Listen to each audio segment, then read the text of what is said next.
Hello दोस्तों, welcome to our current affairs video. आज हम सबसे पहले बात करेंगे हरियाणा में चल रहे रिजर्वेशन के मुद्दे के ऊपर। हरियाणा की मनोहर लाल खट्टर जी की सरकार ने हरियाणा के लोकल निवासी यानी कि जो हरियाणा के लोग हैं उनके लिए हरियाणा के अंदर करीब 75% जॉब्स के अंदर रिजर्वेशन यानी कि आरक्षण देने की योजना बनाई है। जून 2020 के अंदर हरियाणा स्टेट के अंदर जो अनएम्प्लॉयमेंट रेट था वो बाकी स्टेट्स के मुकाबले काफ़ी ज़्यादा था। जून महीने में हरियाणा के अंदर अनएम्प्लॉयमेंट रेट करीब 33.6% था, यानी कि हर 3 में से एक व्यक्ति वहाँ अनएम्प्लॉयड है। इस रिजर्वेशन को लागू करने के लिए मनोहर लाल खट्टर जी की सरकार इस ऑर्डिनेंस यानी कि रिजर्वेशन के अध्यादेश को नेक्स्ट मीटिंग में काउंसिल ऑफ मिनिस्टर्स के सामने रखेगी।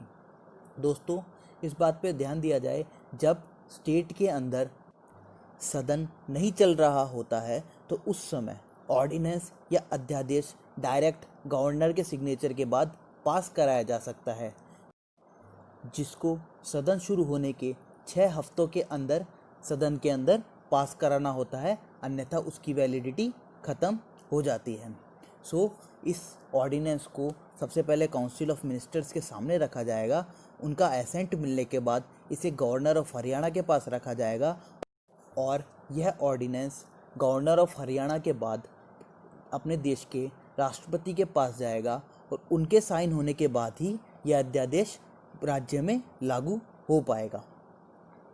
इस ऑर्डिनेंस के इफ़ेक्ट में आने के बाद कंपनीज़, जो भी प्राइवेटली मैनेज्ड कंपनीज़ है, ट्रस्ट है, पार्टनरशिप फर्म और सोसाइटीज़ है, वे सभी इस ऑर्डिनेंस के दायरे में आ जाएंगे। मतलब कि इन सभी को 75% जॉब्स वहाँ के लोकल हरियाणा वासियों के लिए रखना पड़ेगा। इस ऑर्डिनेंस के अंदर एक एग्जेम्पशन क्लॉज भी रखा गया है कि अगर जिन इंडस्ट्रीज़ और बिजनेसेस के अंदर लोकल लोग नहीं आ पा रहे हैं, वो लोग बाहर से आए हुए लोगों को एम्प्लॉयमेंट प्रोवाइड करा सकते हैं। इसके बाद बात करते हैं सेल्फ स्कैन ऐप की, जिसे वेस्ट बंगाल की चीफ मिनिस्टर ममता बनर्जी ने लॉन्च किया है। 29 जून को सेंट्रल गवर्नमेंट ने करीब 59 चाइनीज़ ऐप्स को बैन कर दिया था, जिनके अंदर एक ऐप कैम स्कैनर भी था। यह ऐप काफ़ी पॉपुलर है सभी के बीच।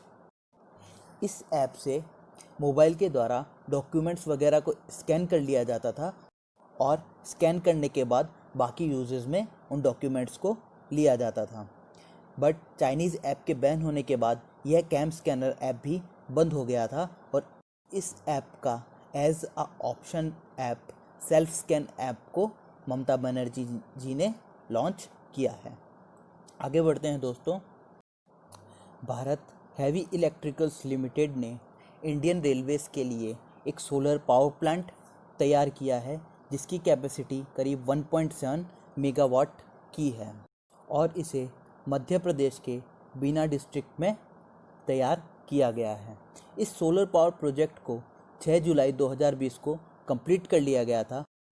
इसके बाद यह प्रोजेक्ट 15 दिन के ट्रायल के ऊपर रखा गया है। 15 दिन के ट्रायल के बाद यह प्रोजेक्ट रेलवेज़ को सौंप दिया जाएगा। यह सोलर पावर प्लांट वर्ल्ड का पहला पावर प्लांट होगा जो रेलवेज़ के लिए डायरेक्ट एनर्जी प्रोवाइड करेगा। इस सोलर पावर प्लांट के पीछे मेन दिक्कत यह थी कि सोलर पावर प्लांट होते हैं वह डीसी करंट को प्रोड्यूस करते हैं और रेलवेज़ के द्वारा एसी करंट यूज़ में लिया जाता है। Main problem was to convert direct current into the alternating current. इसके लिए हाई कैपेसिटी इन्वर्टर्स को तैयार किया गया और यह सोलर पावर प्लांट रेलवेज़ के काम आए, इस तरह से तैयार किया गया। यह प्रोजेक्ट कंप्लीट होने के बाद रेलवेज़ को करीब हर साल 1.37 करोड़ रुपीस का फ़ायदा होगा और करीब 25 लाख यूनिट्स ऑफ एनर्जी की सेविंग्स भी रेलवेज़ को होगी। आज के वीडियो में इतना ही। हमारे साथ बने रहने के लिए हमारे चैनल को सब्सक्राइब करें। Thank you friends.